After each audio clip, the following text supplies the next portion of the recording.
Welcome to techno study channel by Sitre sir. Sitre सरांच्या techno study चॅनलमध्ये सर्वांचं सहर्ष स्वागत.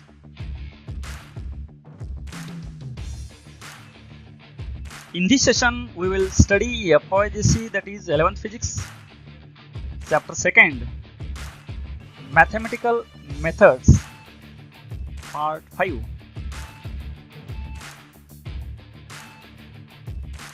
Next point is introduction to calculus. Calculus is the study of continuous, that is not discrete, changes in mathematical quantities. आता calculus मध्ये mathematical quantity जे आहेत त्या मॅथमॅटिकल क्वांटिटीज कंटिन्युअसली जे चेंज होत असतात ह्या कंटिन्युअसली चेंजचा स्टडी कॅल्क्युलसमध्ये केला जातो. टू ब्रँचेस ऑफ कॅल्क्युलस नेमली differential and integral calculus.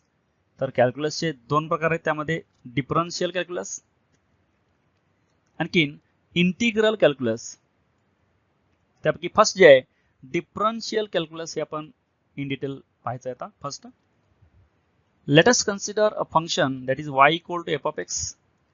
Here x is called an independent variable and f of x gives the value of y for different values of x and y is the dependent variable. तर y is equal to f of x हे function आहे, x हे independent variable आहे, y हे dependent variable आहे. तर याचा आपण जर graph of y against x as shown in figure, त्या डायग्राम मध्ये दाखवल्याप्रमाणे y आणि x चा ग्राफ इथं आपण ड्रॉ केला आहे बघा. हा एक्स ॲक्सिस आहे, हा वाय ॲक्सिस आहे, हा ग्राफ आहे f of x. Y is equal f of x या फंक्शनचा ग्राफ डिटरमाइन केला आहे. Let A and B be two points on the curve giving values of y at x equal to x not and x equal to x not plus delta x, where delta x is small increment in x. तर A हा point आणि बी हे point जे आहेत हे दोन point ज्या ठिकाणी एक्स नॉट आणखीन x not plus delta x ह्या दोन एक्सचे व्हॅल्यू आहेत आणि वायचे व्हॅल्यू जे आहेत वाय ॲट एक्स नॉट आणि बी जे हे y of x not plus delta x, ह्या दोन व्हॅल्यूसाठी दोन पॉईंट कन्सिडर केले आहेत. The slope of the straight line joining A B is given by tan theta equal to delta Y by delta x. आता ह्या ए बी जे दोन point हे लाईन जॉईन केल्यानंतर ही जी लाईन फॉर्म झालेली आहे ह्या लाईनचा जो स्लोप आहे, स्लोप हा tan theta equal to delta Y by delta x असा येतो ह्या स्ट्रेट लाईनचा. A B he G curve आहे या कर्व मध्ये ए बी हे दोन पॉईंट्स आपण कन्सिडर केले, त्या दोन्ही पॉईंटची जी स्ट्रेट लाईन तयार झाली याचा टँजंट जे आहे, टँजंट घेतल्यानंतर हा आपल्याला स्लोप मिळतो ह्याचा tan theta equal to delta Y by delta x. हे डेल्टा एक्स आहे, हे डेल्टा वाय आहे. This is slope of this graph that is A B straight line.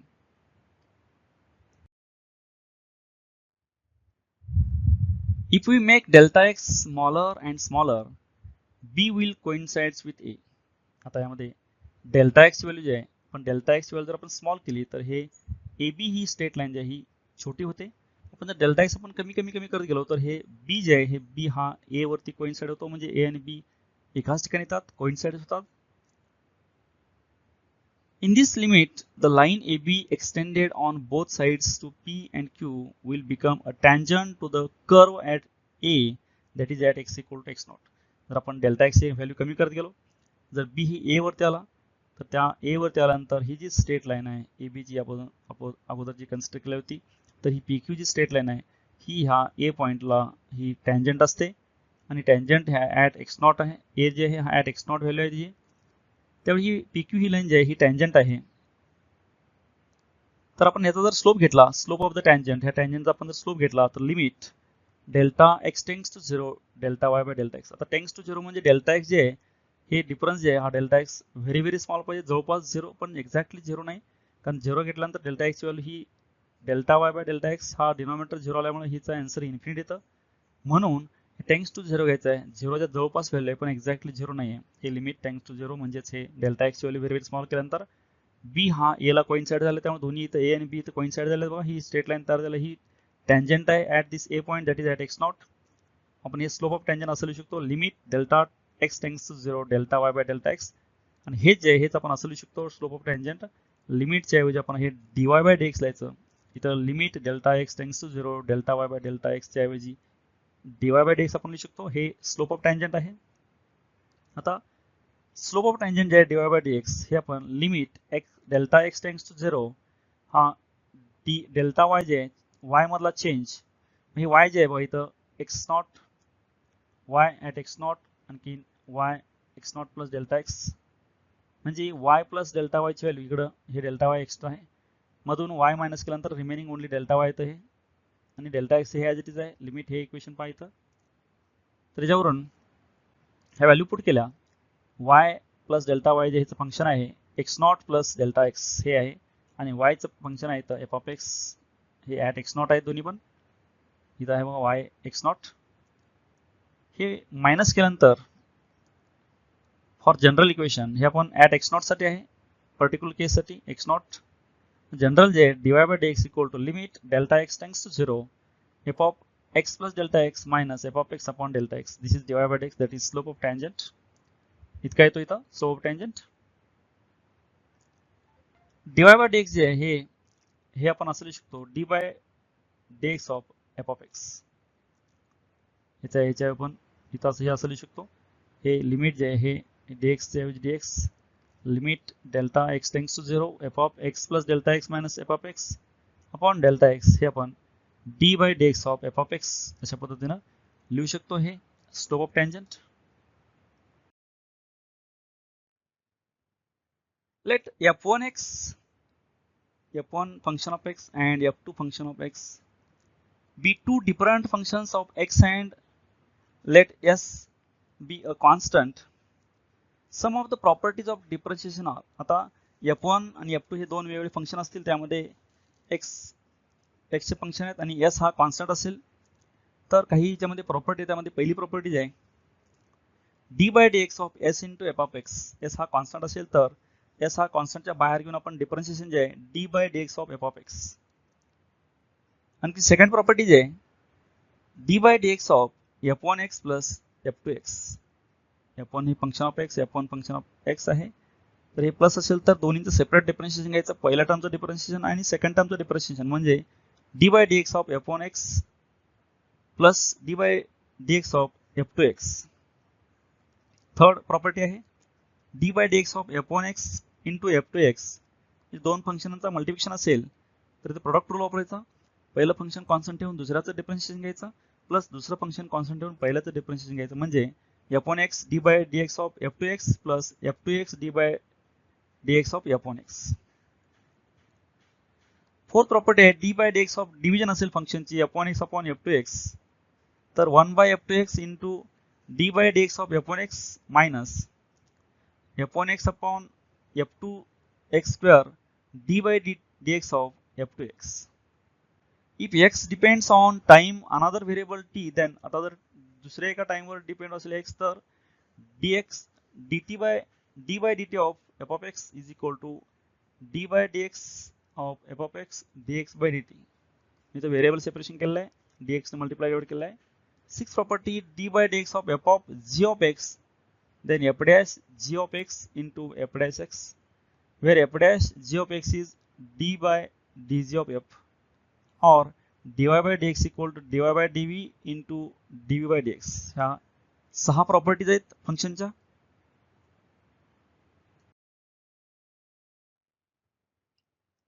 The derivatives of some simple functions of x are given below. आता काही आपण इथं derivative जे आहेत काही सिंपल फंक्शनची आपण पाहणार आहोत. त्यामध्ये फर्स्ट आहे d by dx of x raised to n. तर x raised to n चं डेरिव्हेटिव्ह जे आहे हे n into x raised to n minus 1 येतं. सेकंड डेरिव्हेटिव्ह जे आहे d by dx of e raised to x, तर e raised to x चं डेरिव्हेटिव्ह हे e raised to x येतं, and d by dx of e raised to ax असेल तर a into e raised to ax, a हा constant असेल तर a ने मल्टिप्लाय होतं, जसं तर x raised to n असेल तर n into x raised to n minus 1 होतं. नेक्स्ट थर्ड आहे d by dx of ln of x, that is 1 by x. Fourth d by dx of sin x, sin x चं derivative जे आहे derivative of sin x हे cos x येतं. Sixth आहे d by dx of tan x, tan x चं derivative जे आहे sec square x येतं. सेवन्थ आहे d by dx of cot x, cot x चं डेरिव्हेटिव्ह जे आहे minus cos x square x. Eighth d by dx of sec x, तर derivative of sec x हे tan x into sec x. Ninth d by dx of cosec x, that is derivative of cosec x हे minus cosec x into cot x. तर ही काही important derivative आहेत.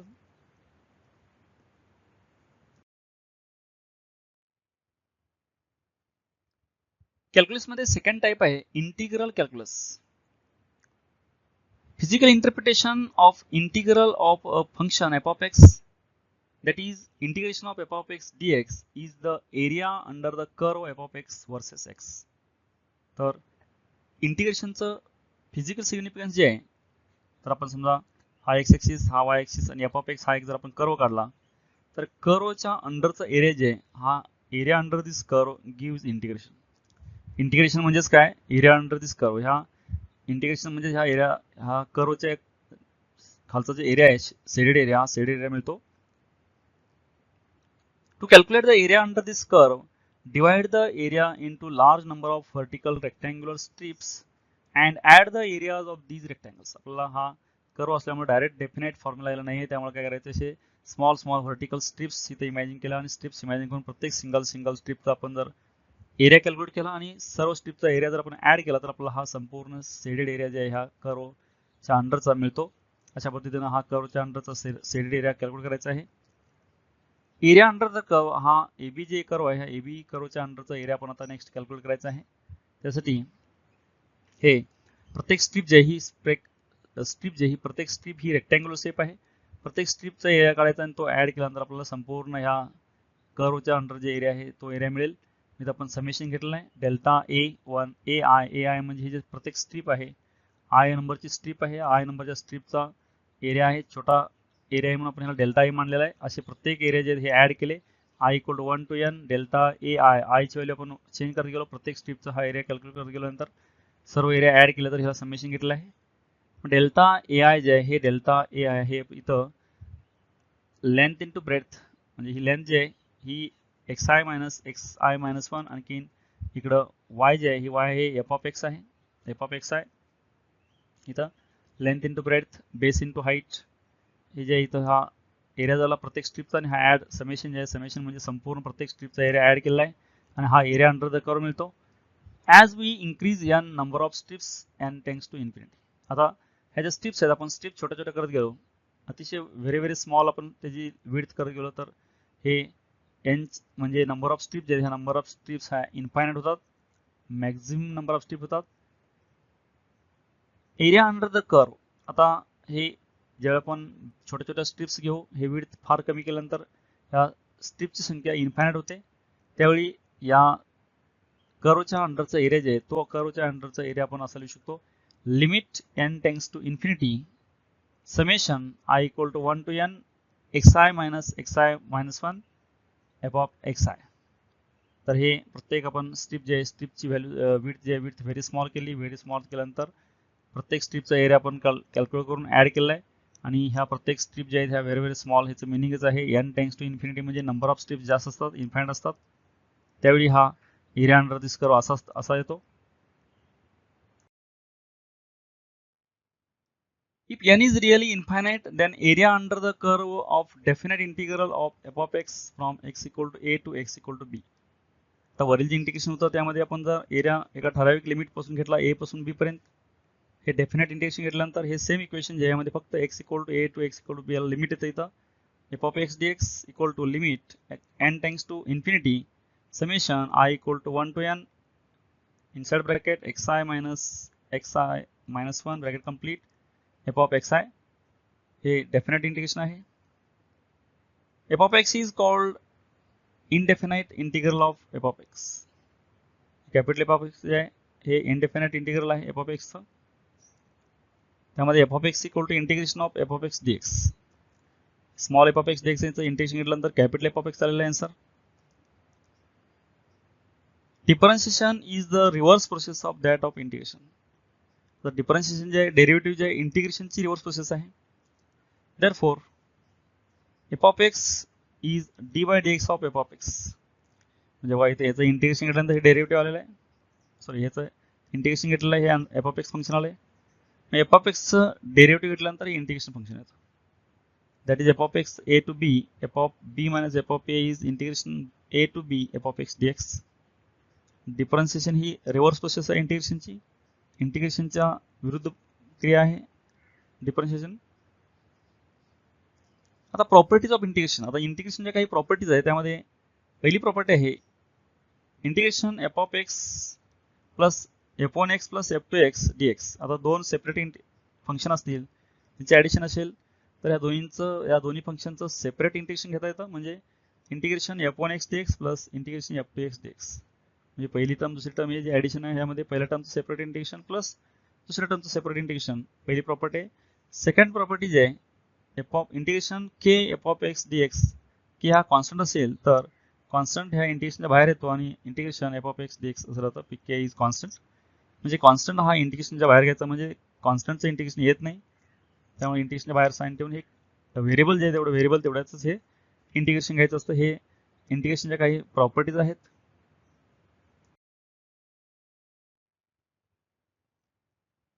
Indefinite integrals of some basic function. आता काही basic फंक्शनचे indefinite integral जे फॉर्म्युले आहेत बघा. त्यामध्ये फर्स्ट आहे integration of x raise to n dx हे x raise to n plus 1 upon n plus 1 येतं. Second integration of 1 upon x dx हे ln of x. Integration of sin x dx हे minus cos x. Integration of cos x dx हे sin x येतं आणि integration of e raise to x dx हे e raise to x येतं. पुन्हा एकदा पहा integration of x raise to n dx हे x raise to n plus 1 upon n plus 1. Integration of 1 upon x dx हे ln of x. Integration of sin x dx हे minus cos x. Integration of cos x dx हे sin x येतं. आणखी integration of e raise to x dx हे e raise to x येतं. हे काही basic इंटिग्रेशनचे फंक्शन्स आहेत, प्रॉपर्टीज आहेत.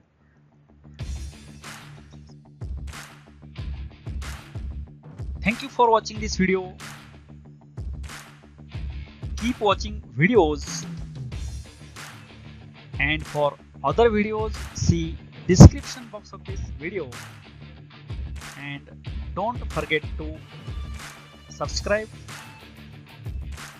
like and share.